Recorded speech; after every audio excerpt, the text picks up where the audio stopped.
Então, todos abriram? Efésios 4, verso 17 ao 24.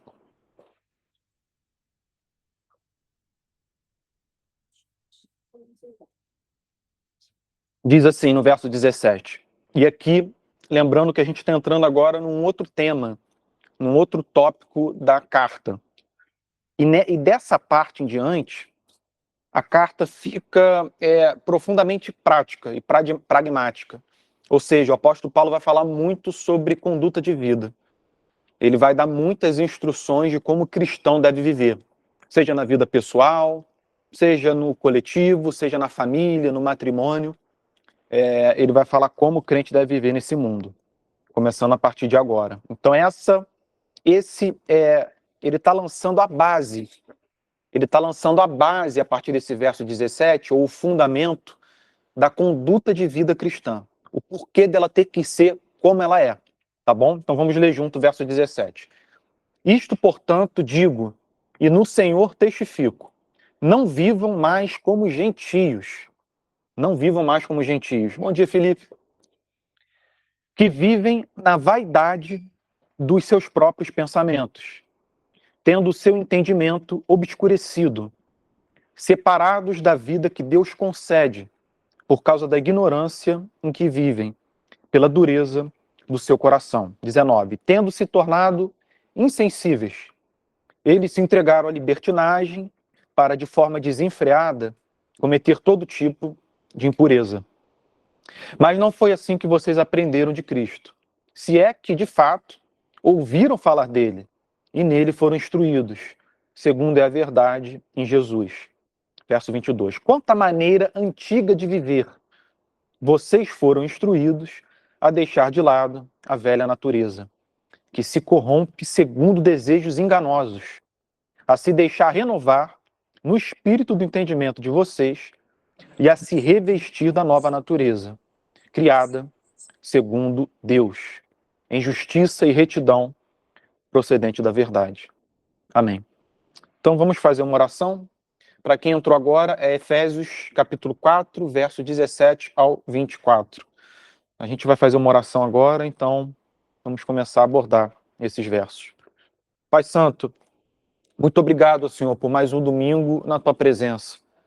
Muito obrigado por essa igreja, Senhor, que está viva, com essa vida orgânica que tem crescido a cada dia mais, de maneira voluntária, de maneira desprendida e leve, Senhor.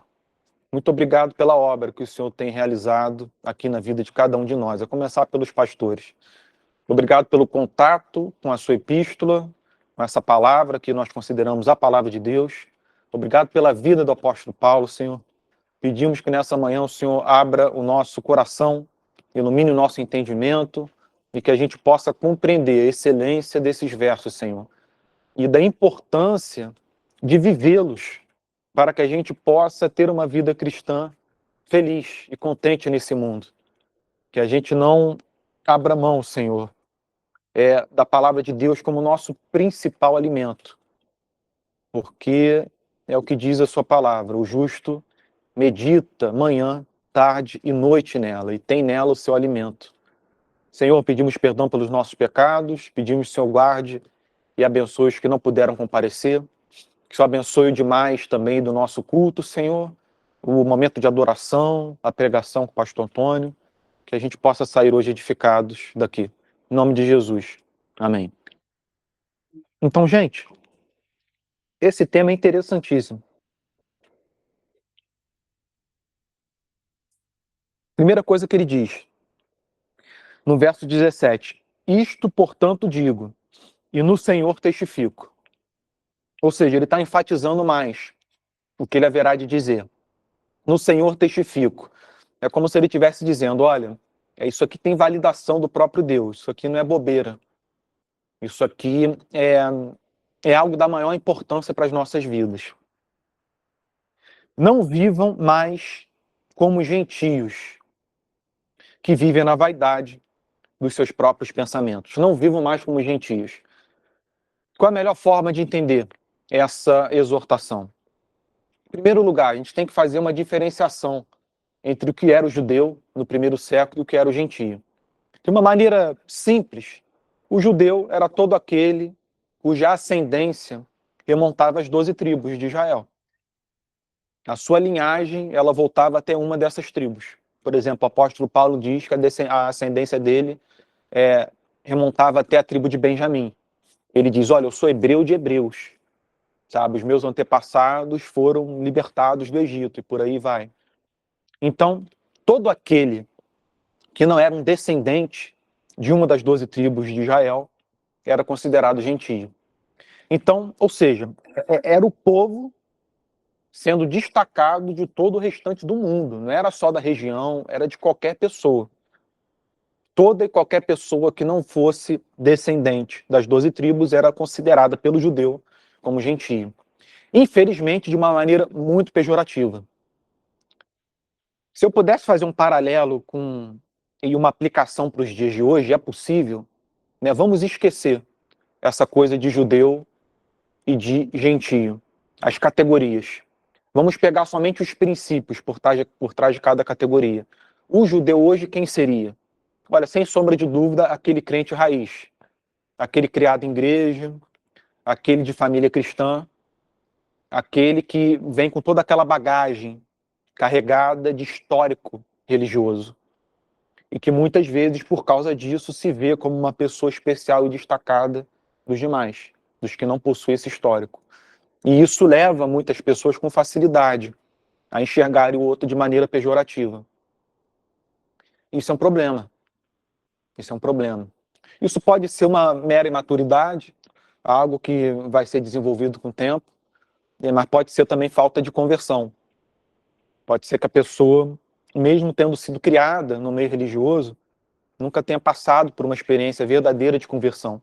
E por isso ela enxerga todos aqueles que não fazem parte desse grupo como pagãos, né, ímpios e de maneira sempre pejorativa, nunca com esse olhar de misericórdia. Nunca assim, a pessoa ela não é capaz de se ver numa condição que não tenha como prerrogativo o seu mérito, a sua linhagem. Ela se vê nessa condição, sabe? E uma das características do cristão, daquele que passou por uma conversão verdadeira, é de que ele olha para os de fora e ele não vê diferença, a não ser o que a graça de Deus fez por ele. Então ele esquece a linhagem, a família, isso tudo não é que ele ignora, que ele despreza, isso tudo é importante, porque são manifestações da bondade de Deus. Deus tem inserido ele numa família cristã, Deus ter sempre colocado ele perto de boas igrejas, bons pastores, mas ele não vê mérito nisso. Ele vê a graça de Deus, pura e simplesmente. Ele olha para os de fora e ele diz, não tem nada que me separe dessas pessoas. Não tem uma diferença meritória entre eu e elas. Não tem, nós somos iguais. Sabe? Então aqui, essa é uma aplicação que eu faria para os dias de hoje, desse preconceito que existe entre muitos crentes e os que não se converteram. Imagina, o cristão deve desejar a conversão das pessoas.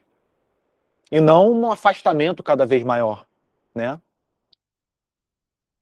Um afastamento, é claro que eu não estou falando sobre comunhão e amizade íntima. Isso pode ser problemático, da gente entrar numa intimidade com quem não ama Jesus. Isso pode ser um problema para nós, e muitos se desviaram nesse caminho. Mas o que eu digo com relação à comunhão é o simples fato de você não enxergar com preconceito, de você ter a porta aberta, você ter uma ponte feita para o diálogo, para você exercer misericórdia, para você manifestar a graça de Deus na vida das pessoas e poder alcançá-las para Cristo. Isso tem que existir. Se o preconceito erige uma barreira entre você e o que está fora da igreja, né, está sendo um péssimo cristão, né? Então, oi, Marilza. Falar que Paulo está querendo falar de uma transição da vida antes do conhecimento de Deus e após o conhecimento de Deus. Sim, sim. Os gentios não conheciam. Sim. Os judeus passam a conhecer. Sim. Permanecem vivendo da maneira anterior.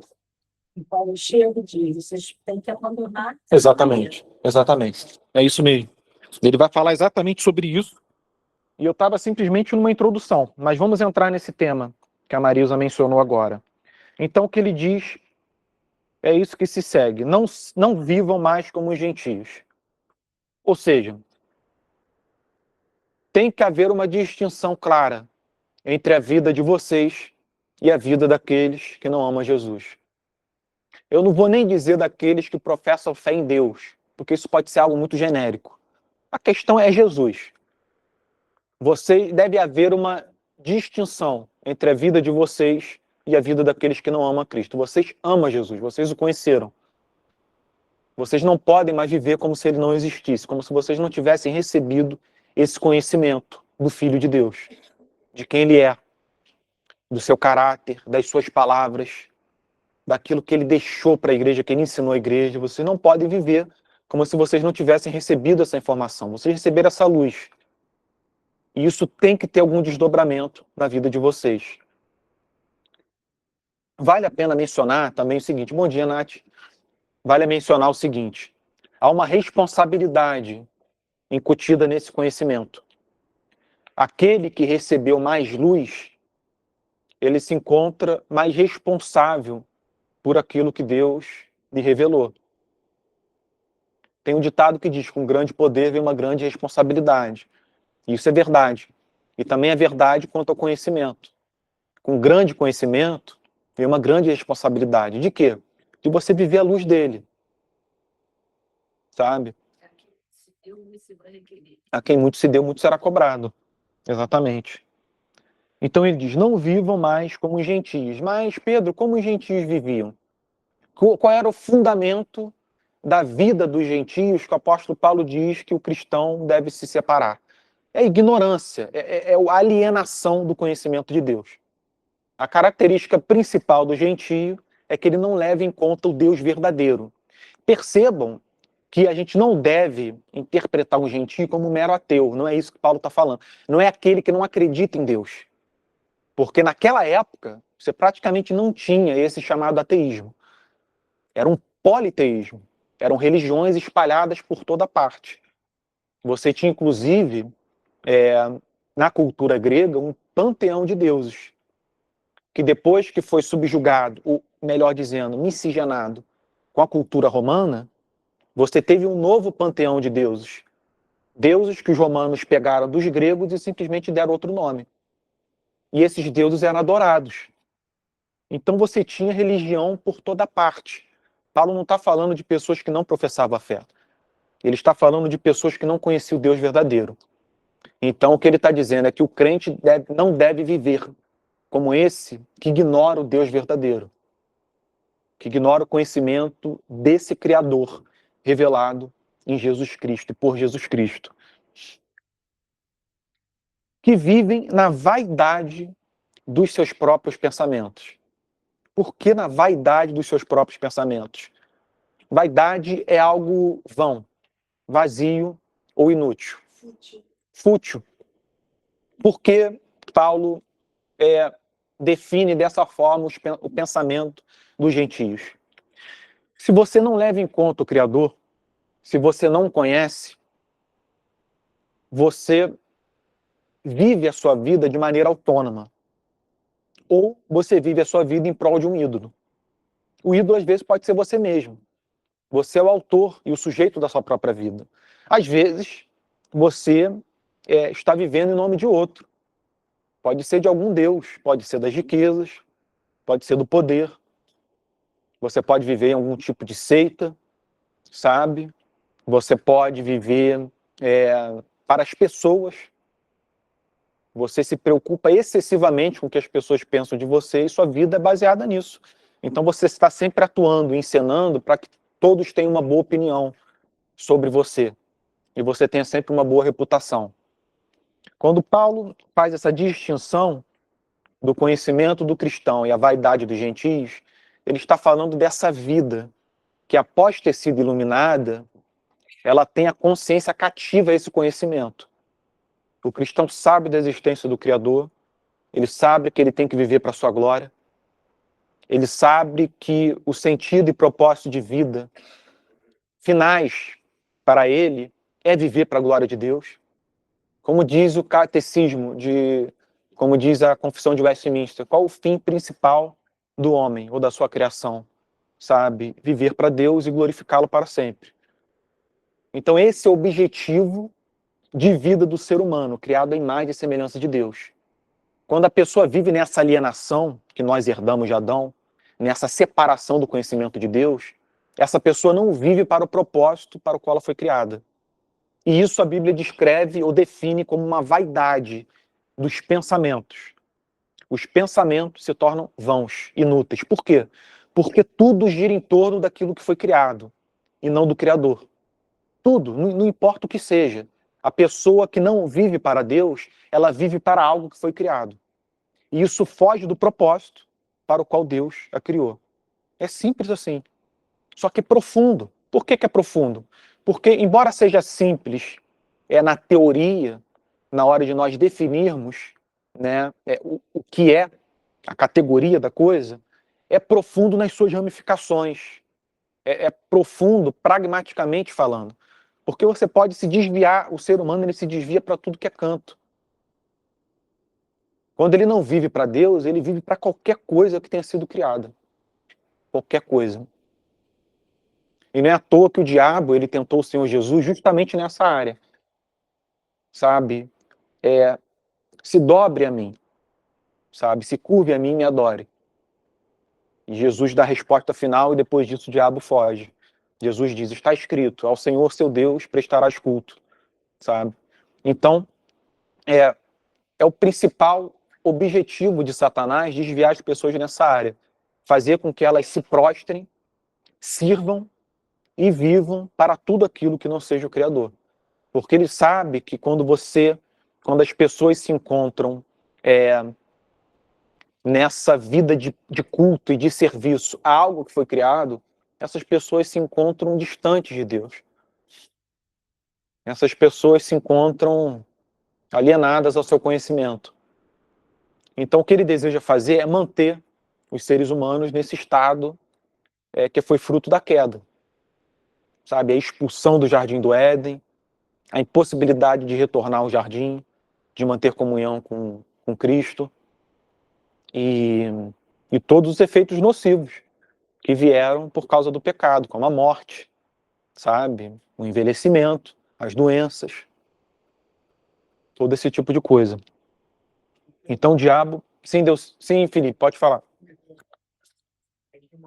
Uma unificação bem forte é a busca pela santificação, que é a busca principal no sentido de esse é um viés de conhecimento, a busca pela santificação ser o principal motivo, né? De vaidade? Então, de vida. De vida? É. É uma das coisas mais importantes, porque a partir do momento que a gente se encontra nessa posição daqueles que conheceram a Deus, daqueles que agora têm consciência do seu caráter, do seu amor por nós, de que foram criados, que precisam viver para a sua glória, a partir desse momento, você deve ter o desejo de alegrá-lo, de glorificá-lo. E a santificação é isso, é você viver uma vida que agrade ao Senhor.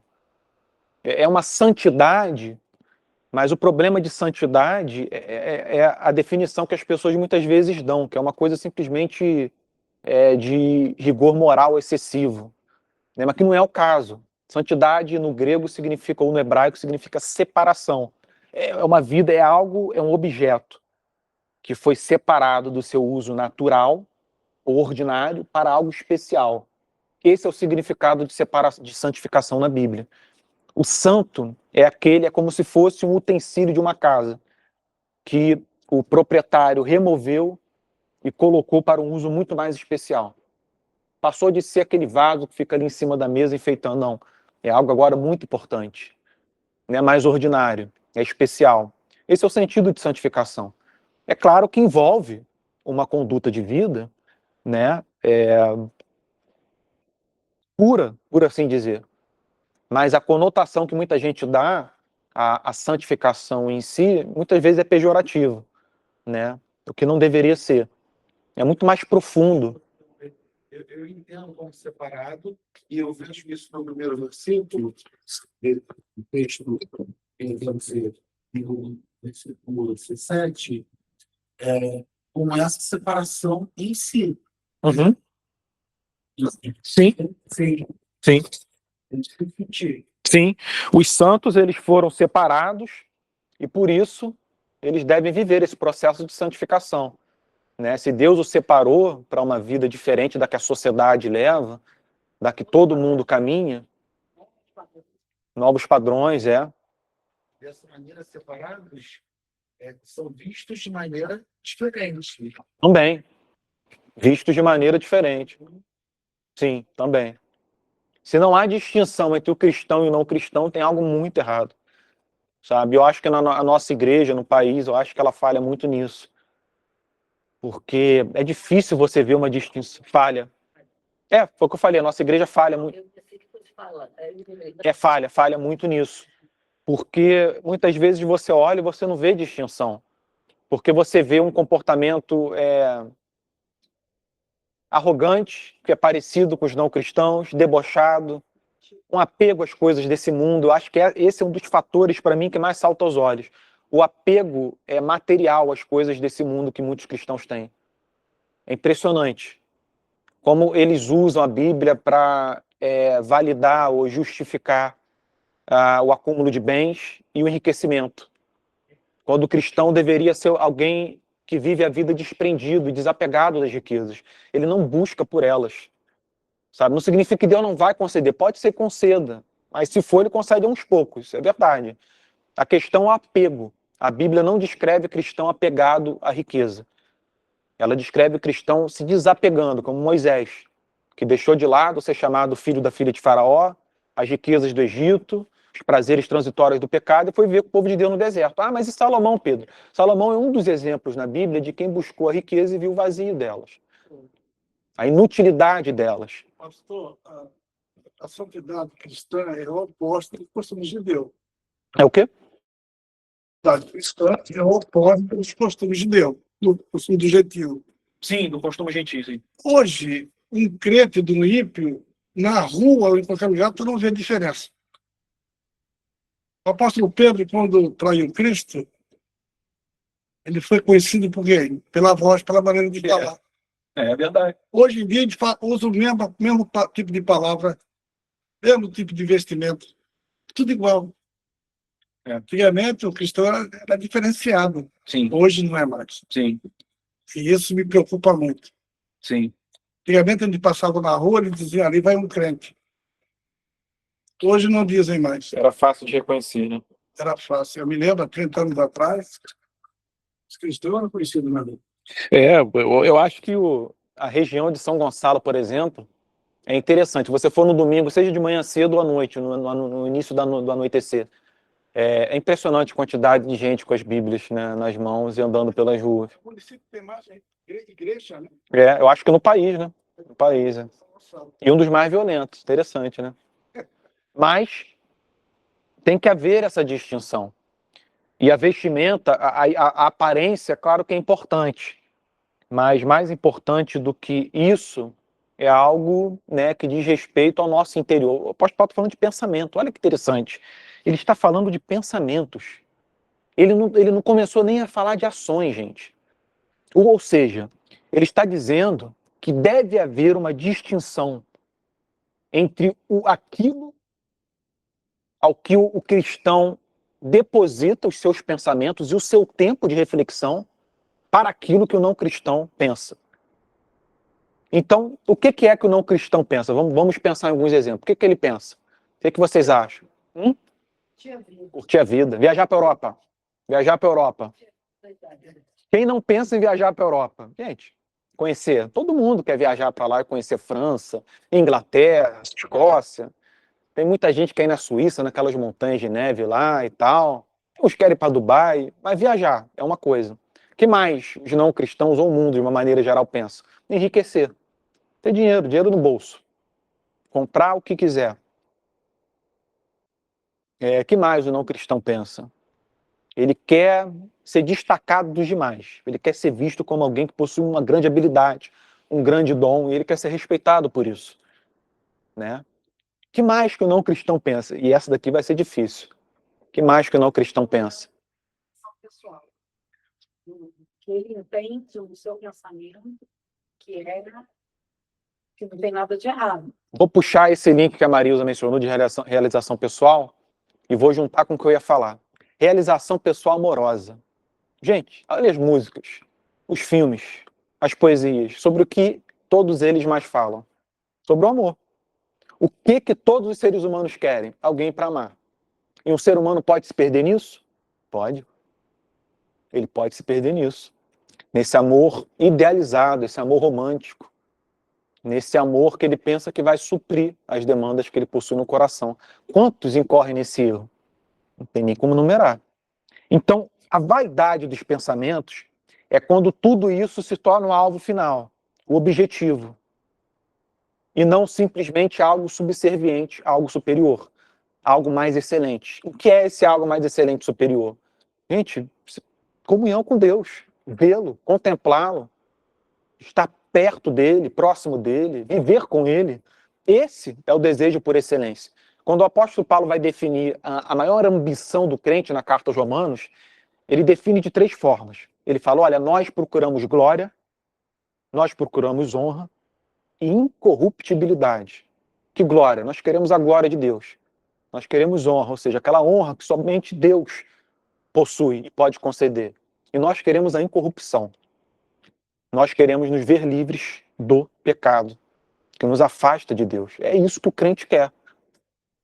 Tem uma história, e é bem curta, de uma pessoa muito rica na Idade Média, no período da Reforma, se eu não me engano, século XVI, e que foi levada pelo Duque de Viena a conhecer o seu palácio. O Duque de Viena pegou esse amigo que era muito rico também e levou ele para conhecer o seu palácio. Mostrou o palácio inteiro em Viena. Esse amigo, que era crente, depois de observar tudo, em vez de demonstrar admiração pelo Duque, em vez de demonstrar esse fascínio, né, por tudo aquilo que ele havia conquistado, pela pessoa que ele era, esse crente disse a ele, olha, todas essas coisas que você me mostrou são aquelas coisas que nos indispõem a morrer e estar com Cristo, e que nos fazem querer ficar aqui eternamente. Essa foi a resposta dele. É isso. Sabe, a vaidade dos pensamentos é quando você se apega a tudo aquilo que te indispõe a estar com Jesus. Onde está o seu tesouro? A Marisa acabou de dizer, onde está o seu tesouro, ele estará o seu coração. Também que coisas assim interessantes ontem, olhando, né, de um grupo de cozinhos, eles chegarem e tal, e de repente assim me vem uma coisa tão boa. Não sei se você chegou a ouvir. Eu falei assim, eu amo estar na minha casinha. Mas aquilo assim, eu estava borbulhando dentro de mim. Minha casa nem um palácio. Mas assim, você se converte em coisas assim, né? Tão simples. Eu estava na minha casa, fazendo as coisinhas, os comidinhos e tal. Contente com pouco. E aquilo me trouxe um contentamento ao ponto de eu expressar. Ainda bem que ele ouviu. Sim, é verdade. Eu sei sobre o que você está falando e é um sentimento muito bom. Muito bom, né? Muito bom. Muito bom. Então, acho que ficou bem claro, né, pessoal, o que seria essa vaidade dos pensamentos. Foi importante gastar tempo nisso, porque é algo muito significativo ele começar falando dos pensamentos. Em geral, a gente se preocupa muito com a vida prática e a conduta, aquilo que a pessoa faz e fala. Mas Deus, né, tem os olhos postos no nosso coração. Ele sabe o que se encontra na nossa mente. Porque ele sabe tudo aquilo que nós gastamos mais tempo refletindo, desejando. E nesse sentido, essa renovação, essa transformação de vida, ela também renova o alvo dos nossos pensamentos. Ela renova os pensamentos por um todo. O cristão, ele recebeu novas afeições e por isso ele pensa em outras coisas. E se ele pensa em coisas que o mundo também tem em comum, ele sempre vê elas dessa perspectiva da graça. Se ele pensa em viagens, se ele pensa numa boa casa, numa grande família, sabe, na sua profissão, se ele pensa na saúde, ele vai pensar em termos daquilo que Deus concede gratuitamente.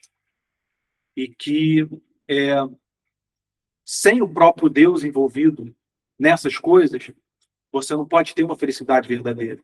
O que são as viagens sem você glorificar ao Criador por todos os lugares que você está conhecendo? O que é o dinheiro se você não reconhecer que o Criador te concedeu a oportunidade de abençoar outras vidas? Para que o dinheiro serve se você não entende como uma oportunidade de abençoar a vida de pessoas que estão sofrendo, endividadas, que precisam de alma? Olha, esse, sem sombra de dúvida, é o maior propósito do dinheiro. A pessoa, sem sombra de dúvida, vai encontrar mais contentamento usando o seu dinheiro para abençoar outras vidas do que para multiplicar o seu próprio patrimônio. Sem sombra de dúvida. Por isso que o apóstolo Paulo disse, olha, nunca esqueça aquele mandamento do Senhor, mais bem-aventurado é dar do que receber. É mais feliz aquele que dá do que aquele que recebe. Sabe? Por quê? Porque quando a pessoa usa dos seus recursos para abençoar a vida de quem não tem, ela está direcionando os seus recursos para o propósito mais excelente que Deus teve ao concedê-los. E todos aqueles que, ao receberem os recursos de Deus, e olha, a Bíblia deixa claro, toda riqueza, todo tesouro pertence ao Senhor. Se alguém tem muito, quem concedeu foi Deus. Se a pessoa usa esses recursos para a finalidade oposta, de abençoar, mas de uma concentração ou de multiplicação do próprio patrimônio, ela será cobrada. É como se ele recebesse olha, infinitamente. Sim. A pessoa será cobrada por isso. Se alguém levantou a mão aqui, não. Então, se alguém quiser falar aí de casa, é só abrir o microfone e falar, tá, pessoal? Então, vai estar aqui nos seus pensamentos. Vamos entrar no verso 18. Tendo o seu entendimento obscurecido. Tendo o seu entendimento obscurecido. Pedro, por que as pessoas não conhecem a Deus? Porque o pecado cega. O pecado, ele obscureceu o nosso entendimento. O pecado nos expulsou do jardim, que era o lugar onde Adão e Eva tiveram comunhão com Deus. Essa palavra que o apóstolo Paulo usa, o entendimento obscurecido, é importante, porque ela apresenta a influência de algo externo ou exterior a nós. Não é simplesmente um problema pessoal. É uma força, é um poder que obscureceu o entendimento de todos. É isso que o pecado é. Ele é algo que afetou a todos.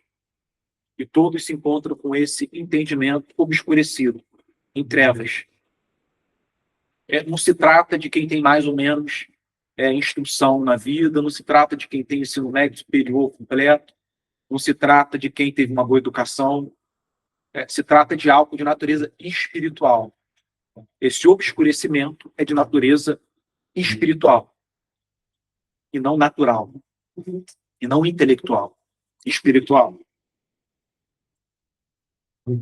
Olha o que ele diz, separados da vida que Deus concede. Separados da vida que Deus concede.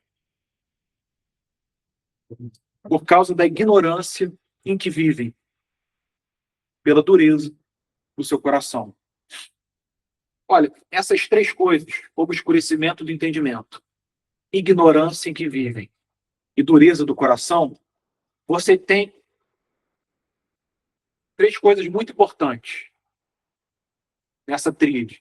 Em primeiro lugar, obscurecimento diz respeito a algo espiritual. Ignorância que vivem diz respeito a algo deliberado. O ser humano ele se encontra nesse estado de trevas, mas ele não é vítima. Ele quer estar ali, ele ama estar ali. A pessoa que é ignorante é a pessoa que ignora deliberadamente. Ela não quer conhecer. Por isso que João vai descrever, tanto no Evangelho de João quanto na sua primeira epístola, que a luz veio ao mundo. A luz se revelou ao mundo, e o mundo rejeitou a luz. Ele veio para o que era seu, e os seus não receberam. Os seus não receberam porque não quiseram. O ser humano não é uma mera vítima dessa força, ou desse mal espiritual. É um lugar para ele de prazer. Ele não quer a luz que lhe foi revelada, porque ele tem prazer nas trevas. Então, obscurecimento, ignorância deliberada e dureza do coração. Dureza do coração. Um coração insensível. Um coração invulnerável. Um coração que não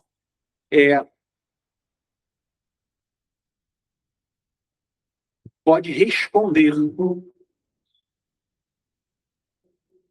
Não pode responder de maneira espiritual às verdades espirituais. Ele se encontra sem vida espiritual. Ele é um coração que não pode ser afetado pela verdade, a não ser que algo aconteça, algo desperte. Ele é como um solo ruim, um solo mau, que se você jogar semente não vai nascer nada. Então, dureza do seu coração. Nós podemos também interpretar a dureza do seu coração como um coração destituído de sensibilidade, de misericórdia. Um coração incapaz de se compadecer verdadeiramente das pessoas. Porque a própria tristeza, ou a própria compaixão que muitos manifestam, invariavelmente é seletiva. É muito comum, por exemplo, as pessoas chorarem, desabarem de lágrimas quando vê um cachorro sofrendo.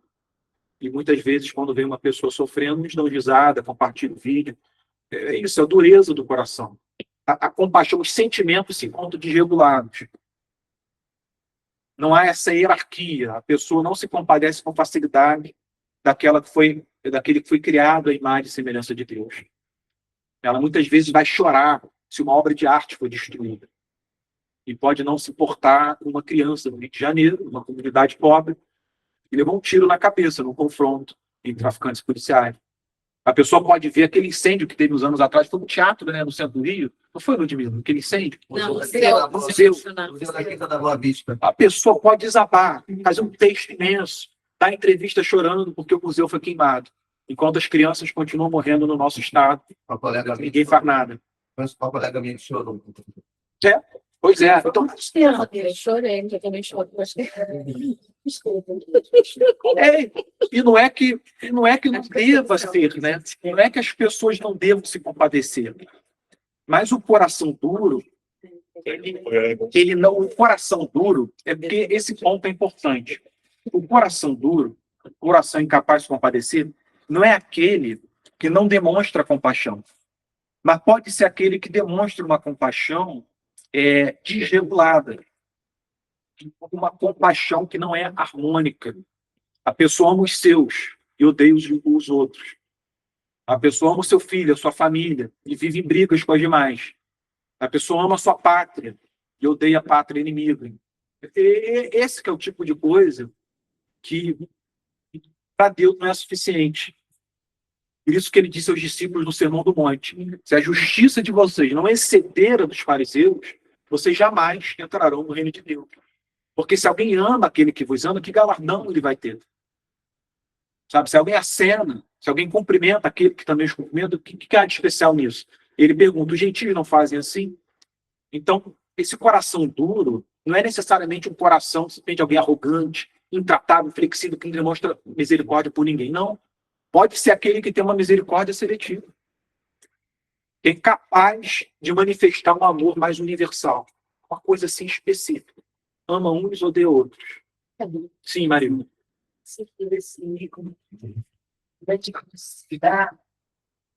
Quando da pessoa ela tem suas próprias convicções, seu próprio pensamento, e ela não quer se moldar a palavra de Deus, aquilo que o Senhor deixou. Infelizmente, hoje nas redes sociais, que tem gente pregando mentira. Sim. Né? Então, a pessoa ela não tem uma convicção Sim. de que a palavra de Deus é fiel, é verdadeira. Sim. e ela de se cumprir. Então, ela vai pelo caminho de A, B, C, D, E, F. Ela não baseia as suas convicções na verdade. Sim. Então, ela se torna uma presa fácil, além de pode se firmar, eu vou aderir ao pensamento que é confortável para mim, que não vai me confrontar, que não vai me fazer gerar em mim mudança. Sim, sim, Que é muito confortável. sim. Eu chegar e pensar. Eu falei, Sim, Felipe, queria falar também?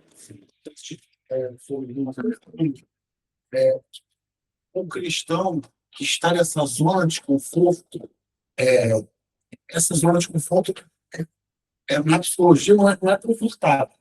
Você entende? Para você viver nesse lugar, entendi. entende? Estar nessa zona de conforto, Na realidade, não dá. se ele tem a semente, Sim, Não dá. se ele tem, isso é um bom sinal. Isso é um bom Você sinal. morar nesse lugar. sim, Isso é um sim. bom Acho sinal. que é conveniente, tá bem. O jogo, saber jogar esse jogo da conveniência. Eu vou para esse lugar, que para mim tá bom. Para esse, que tá bom também. Porque nesse não tem. Sabe? Sim, sim. Zona de conforto que, na verdade, para o novo nascimento, não dá para estar ali. Sim, entendi. Sim, é verdade. Eu acho que é uma boa interpretação. E o cristão ele está sempre vulnerável à mudança, especialmente a essa autorreflexão, essa autoanálise. Porque se o cristão é descrito na Bíblia como alguém que vive em arrependimento, ele não se arrepende só uma vez, mas como ele continua pecando, ele continua se arrependendo, e a principal descrição do não cristão é de que ele não se arrepende. Perceba que o cristão ele não é descrito na Bíblia como alguém que não peca, que não erra, mas ele é descrito como alguém que erra e se arrepende. E o não cristão é aquele cheio de justiça própria. É simples assim. E se a pessoa ela está nessa posição de vulnerabilidade, de autorreflexão, de um coração contrito,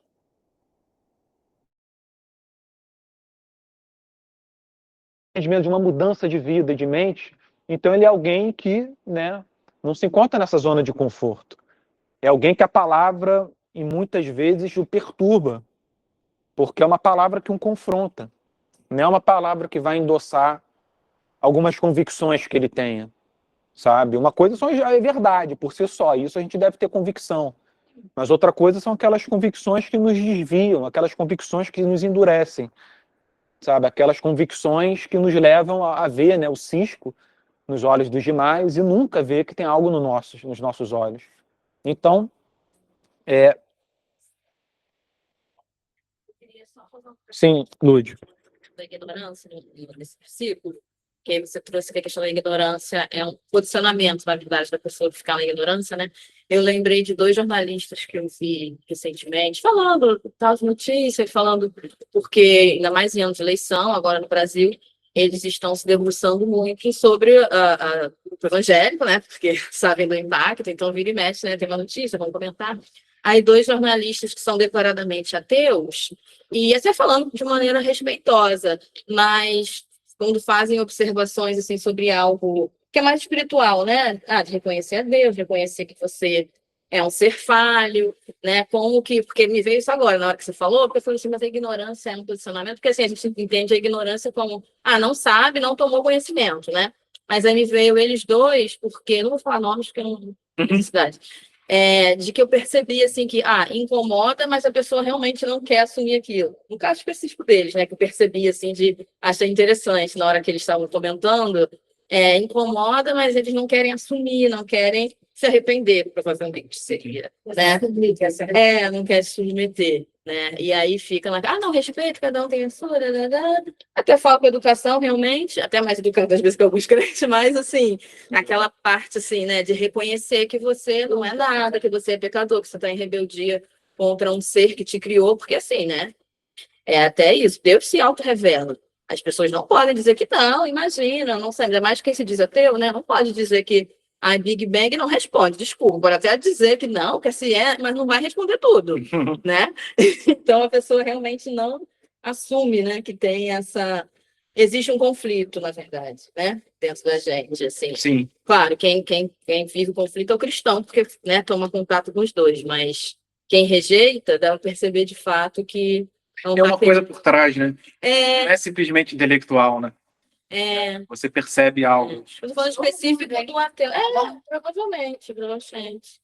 Você Ah, sente que a pessoa não é. quer dar aquele passo, que a pessoa fica resistindo, mas é um posicionamento de resistência, né? Tudo a escritura vai dizer que é orgulho, que isso tudo é fruto do orgulho, porque é a recusa de você reconhecer que existe um Criador diante de tantos fatos e tantas pistas que ele deixou. É isso que o apóstolo Paulo fala naquele capítulo fantástico sobre o justo juízo de Deus, que se encontra em Romanos capítulo 2. Olha o que ele diz.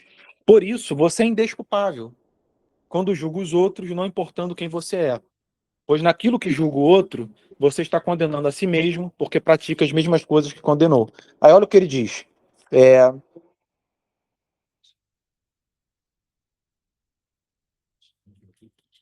Perdão, é capítulo 1.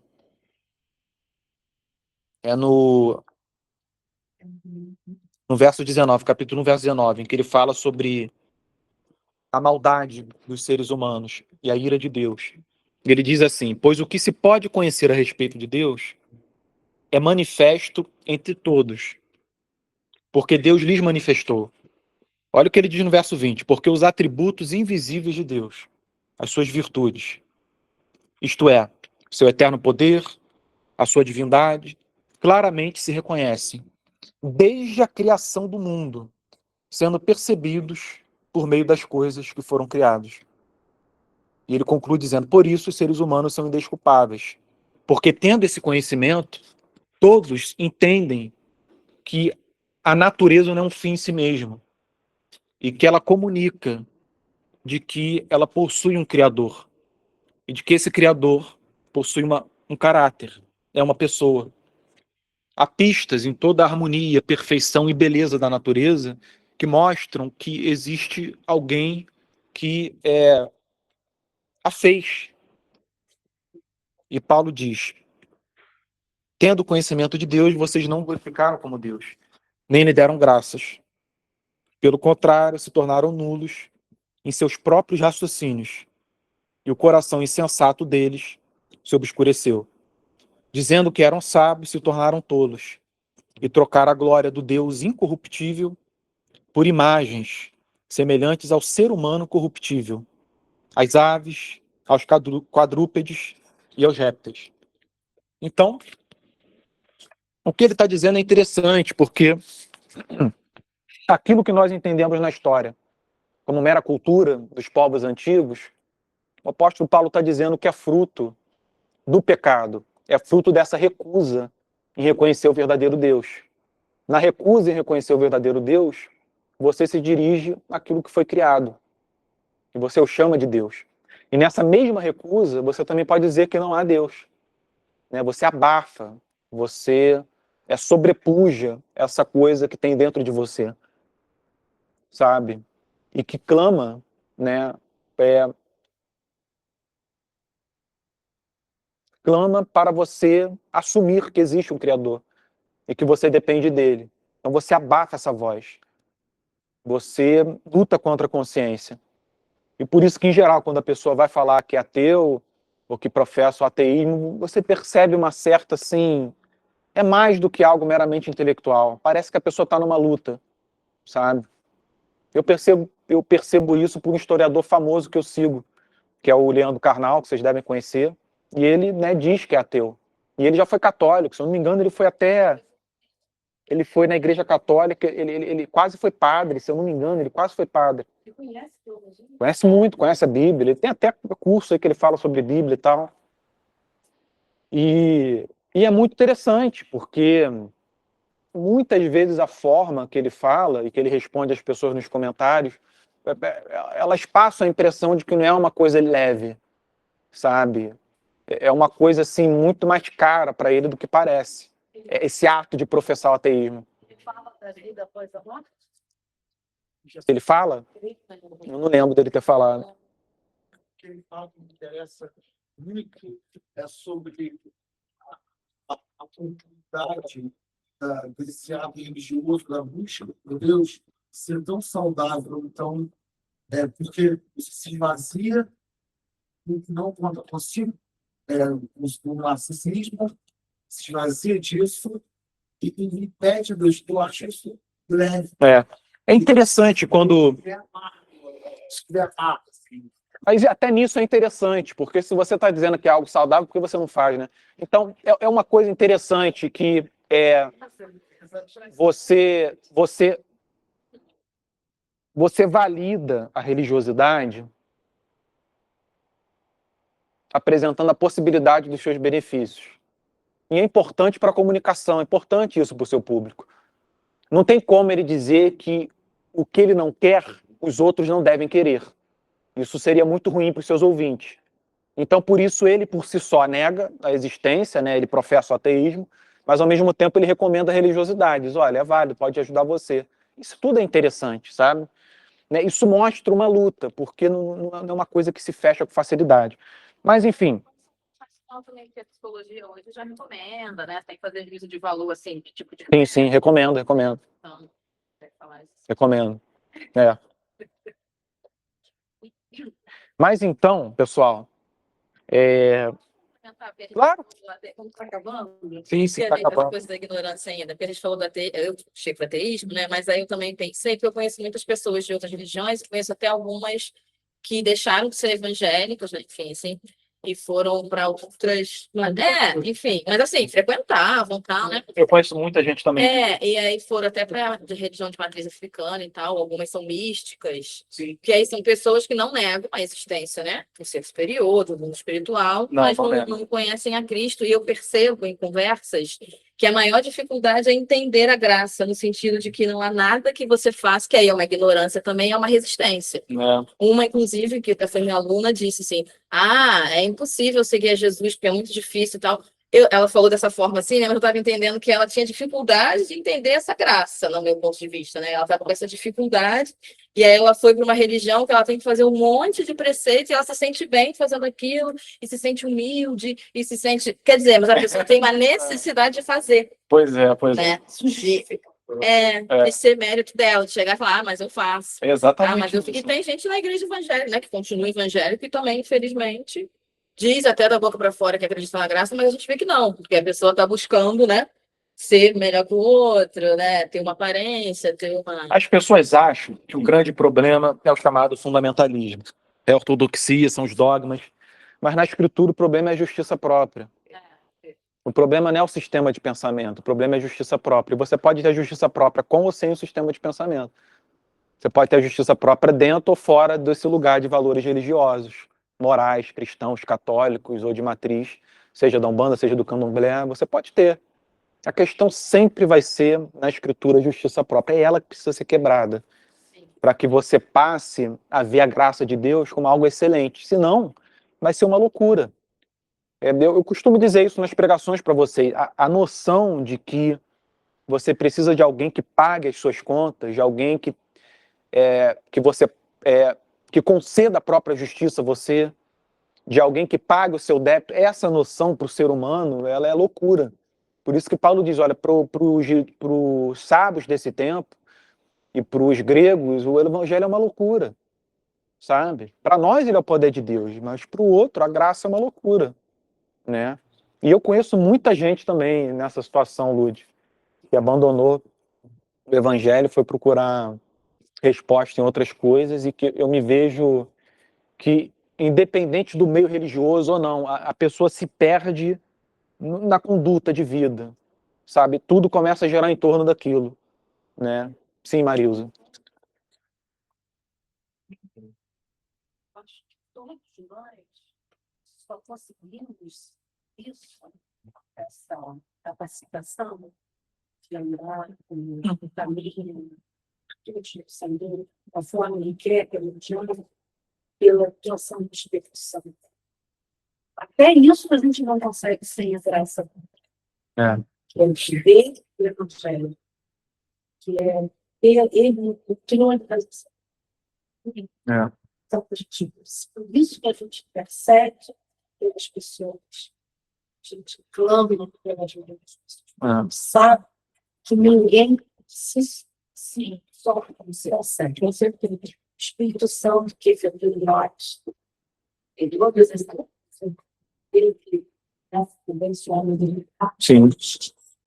Destruiu. Sim. Quem vive nesse mundo, que vê que todo mundo fica doente, fica velho, morre, e não se preocupa, um dia ele vai morrer e ele vai acabar. É o Espírito Santo, É o Espírito Santo. ser conhecido. Sim. E aqui agora já há uma outra vida em Cristo. Sim. Na Bíblia, esse esvaziamento é um claro efeito da atuação do Espírito Santo. Esse ato dele de nos esvaziar de nós mesmos e do nosso senso de justiça. E a Bíblia diz que à medida que isso acontece, a vida vai se tornando uma vida melhor, uma vida mais feliz. E o oposto é o que a Escritura chama de um fardo. Só um minutinho, Felipe. Quando a pessoa vive essa vida tomada por aquilo que ela faz e é capaz de fazer, e buscando uma validação nisso, Cristo chama isso de fardo. E ele diz aos que se encontravam pesados, subjugados por esse fardo, para tomar sobre eles o fardo dele mesmo, que era muito mais leve, e o jugo era suave. Por quê? Porque é você tirar todo esse peso e obrigação por essa vida que concede essa validação para você e para o próximo, para o que os outros pensam. Né? Eu tenho um casal que eu conheço que saiu recentemente de uma igreja liberal. O que é uma igreja liberal? Uma igreja que não tem a Bíblia como a palavra de Deus, não acredita em queda, céu, inferno, nada disso. A Bíblia é só um livro histórico que você estuda, através de arqueologia, filologia e tal. Né? E esse casal estava nessa igreja, a moça enfrentando uma situação muito grave de saúde, à beira da morte, e precisando de uma resposta, sabe? Precisando de que algo fosse comunicado a ela que tivesse uma resposta para a morte iminente, que ela podia sofrer a qualquer momento por causa da doença dela. E eles falaram que eles insistiram, eles tentaram insistir nessa igreja durante muito tempo. Mas eles se viraram para mim um dia, depois de já terem saído, eles falaram: Pedro, teve uma hora que a ficha caiu. A gente entendeu que todos ali estão buscando viver uma vida boa, sabe? E deixar uma espécie de legado. A vida, tudo ali naquele local é voltado para você viver bem aqui, fazer o bem aqui, e depois acabou. Só que eu estou à beira da morte. Qual a importância disso para mim? Eu preciso de algo que me comunique, sabe, uma esperança que não fique confinada a minha vida nesse mundo. E essa igreja não me ofereceu porque ela não crê nisso. Ela não crê. Aí quando a ficha caiu, eles saíram. Aí eles foram para uma igreja que, diferentemente, a verdade era comunicada, e ela conseguiu enfrentar, né, essa batalha, essa pessoa que ela estava enfrentando. Ela acabou não morrendo, por câncer que ela tinha era grave, e foi convencida da verdade do evangelho, sabe? E do problema que é você confinar as esperanças da sua vida a esse mundo, sabe? Que a morte vai engolir tudo, não vai sobrar nada. Sabe? Se não tem vida eterna, o que a gente faz aqui, né, nessa sala? Qual o objetivo disso aqui? A gente vai fazer um bem na sociedade? Aí daqui a pouco um de nós morre, depois outro eu vou fazer o enterro, então vocês vão fazer o meu enterro, e aí? Acabou a RPI? Qual o sentido disso? Né? Então,